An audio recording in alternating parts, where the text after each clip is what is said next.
All right, welcome back everybody to Altcoin Daily, where you subscribe for a video on cryptocurrency every day. My name's Austin. Breaking news, Burger King now accepts Bitcoin.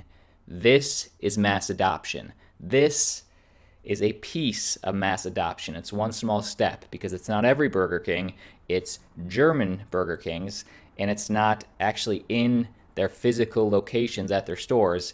It's online payments. But this is confirmed. I'm going to show you the website in a second, and this is a piece of mass adoption. Check this out. Burger King in Germany now accepts Bitcoin as payments. In Germany, world-famous fast food chain Burger King now accepts Bitcoin payments for delivery and mobile application. So if you're trying to buy a Whopper, hey, you could use Bitcoin to do it. Recently, option to pay with Bitcoin appeared on the website of the official German Burger King delivery website and mobile app. They have over 600 branches in the country. So this opens up whoever uses Bitcoin. Let's check out the website. Whoever uses one of those 600 locations in Germany now has access, now has the visibility. Every time people go on this website, they see we can pay in PayPal, Bitcoin, Visa, Amex, etc. So this is cool. I mean, this is cool. This possibly could be Burger King testing the water, seeing if they want to implement this not just in Germany, but other locations around the world. Because let me just throw some perspective at you. Burger King Russia actually already started accepting Bitcoin payments during the summer of 2017. So Bitcoin Russia was the first. They also, this is funny, they also introduced their own virtual currency called Whopper Coin in late August. Did any of you use Whopper Coin? I don't really remember, but it seems like it would be highly centralized with flavor. But anyway, in the same year, I guess 2017, in that same year, another Burger King accepted Bitcoin payments in the Netherlands. So this is the third step for Burger King into the Bitcoin realm. If you are in Germany, if you're ordering online, if you're going to physical locations, let us know down below in the comments what your experience is like. But moving on, next piece of news, I want to share with you the outrageous hypocrisy of the SEC. Because don't worry, the SEC is here to protect us. WeWork's IPO is the clearest example in US history why investing is broken and failing 99% of Americans. To protect retail investors, the SEC makes it near impossible for everyday citizens to invest in early stage startups. You, me, average people, we're not allowed. Not only that, but to protect retail investors, the SEC also attempts, as you know, to regulate the cryptocurrency industry with every ounce of energy that they have. Now, in my opinion, the SEC is more interested in protecting the status quo over retail investors, but either way, they say they're in it to protect retail investors. Yet despite this, the SEC is set to approve the IPO of a company, which is WeWork, a company that loses $219,000 every hour of every day with zero answer of how to fix it. Yet the SEC approved WeWork. Outrageous times. Just because the SEC is in charge, just because they have the power, does not make them right. But you tell me, let me know down below in the comments. Moving on, next piece of news. Google searches for Bitcoin are going through the roof. Now this could be manipulation, or this could be real. In my opinion, this is probably closer to manipulation because according to Google Trends, the search for Bitcoin is above what it was we saw in 2017. Now check this out.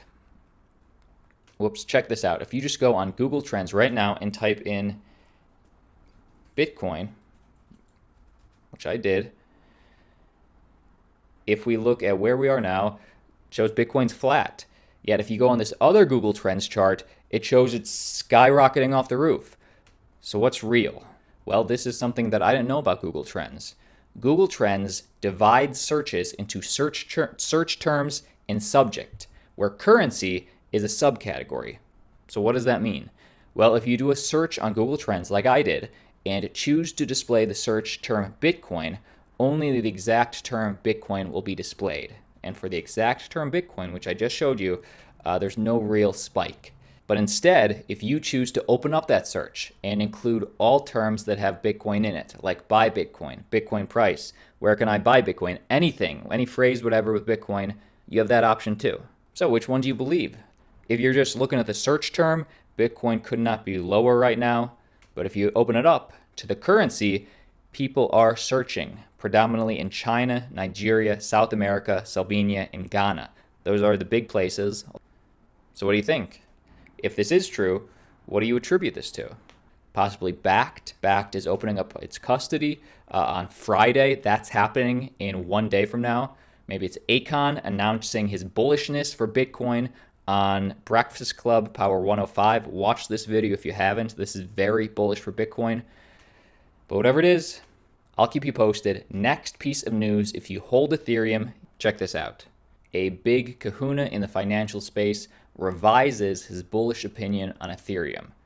Fred Wilson, a financier and co-founder of a venture capital firm, Union Square Ventures, has revised his bullish opinion on Ethereum. You may remember that back in 2017, Wilson had suggested that the market capitalization of Ethereum will bypass the market cap of Bitcoin. Of course, those were crazy times back in 2017. Everything seemed possible, but he was saying eventually ETH will be worth more than Bitcoin. However, in a September 4th blog, so this is very recent, Wilson acknowledged that Ethereum has fallen short of this and that the underlying Ethereum network is experiencing problems. Now, this is just one man's opinion, but this is a man that's been in the financial realm for a long time. A lot of people follow him, and a lot of people listened to him back in 2017. Some people, I'm sure, are listening to him now, but this is the exact quote. Ethereum, as you may know, confounds me. It has shown the way to so many important things: smart contracts, programmable, trust-free computing, potential proof of stake, and a lot more. But it remains hard to build on. Scaling issues abound, and many developers are looking elsewhere.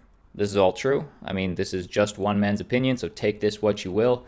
But in my opinion, many altcoins will die. Ethereum, in my opinion, still has one of the best chances, but it's because, despite everything, Ethereum still retains more developers than everything else. So time will tell.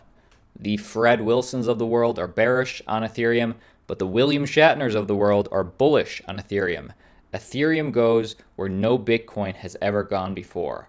So William Shatner preaching his praise for Ethereum, but he is using Ethereum for collectibles for William Shatner's show to make sure there's no fraud or anything. So he's bullish. His show, Star Trek, and it's Star Trek collectibles. So that's why he likes ETH. If we still have Ethereum bulls in the audience, comment down below. I'd love to get a gauge on where you guys all stand. But next piece of news, Rainforest charity launches crypto appeal to help protect the rainforest. And they did this for a very interesting reason. As you know, the rainforest, I believe it's still on fire. It's been on fire for weeks now. But the Rainforest Foundation, founded in 1987, so founded well before cryptocurrency, announced today that a campaign to fight the Brazilian rainforest fires with the help of the crypto community. Although the foundation has accepted crypto for years and even developed their own Bitseed in 2014, whoa, very early, the Brazilian fires have given the foundation new impetus to embrace the crypto community, and here's why. Here's a quote from one of the higher-ups. Crypto is filled with people who are thinking differently and trying to change the rules of the game. It's so slow and so bureaucratic to raise support from foundations. It's going to be too late. We don't have enough time, the guy said. So he's calling on the crypto community. Whoever wants to help, they accept donations in Bitcoin, Ethereum, Litecoin, and Bitcoin Cash. Just FYI, I'm going to leave the link to this article, which links the foundation in there. If you guys want to check it out, let me know if you did down below. But next piece of news, it's not all sunshine and rainbows here. This channel will tell you the good, we'll tell you about the BK, the Whopper coins of the world, and we'll give you the bad. Burundi central bank director says strong measures will be taken against crypto traders. So they're locking down making crypto illegal. The Republic of Burundi, a landlocked African nation, banned all cryptocurrencies within its borders. According to a statement made by the Bank of the Republic of Burundi, the country's central bank, The measure was taken as an act of consumer protection. Here's a quote. These virtual currencies are traded on unregulated online platforms around the world, and their values are highly volatile, resulting in speculative transactions that expose the users of these currencies to potential losses with no possibility of legal recourse in the event of a collapse of their value or in case of closure of these cryptocurrency exchange platforms, the government wrote in a statement. And at first glance, this seems exactly like what the SEC is worried about in America. But this country is very different in America, and honestly, they need cryptocurrency more in a lot of senses, especially for remittance payments. Included in the ban are remittances made in cryptocurrencies, which are now banned. According to the World Bank, personal remittances received, so this is how big this is, personal remittances received in Burundi represented 1.2% of the entire nation's gross domestic product of 2018. Now, this could have been a great way for the people of Burundi to, get those remittances to their families faster, cheaper, safer, but now it's illegal. So many more steps to go. That's the news. My name's Austin. All right, guys. I will see you tomorrow.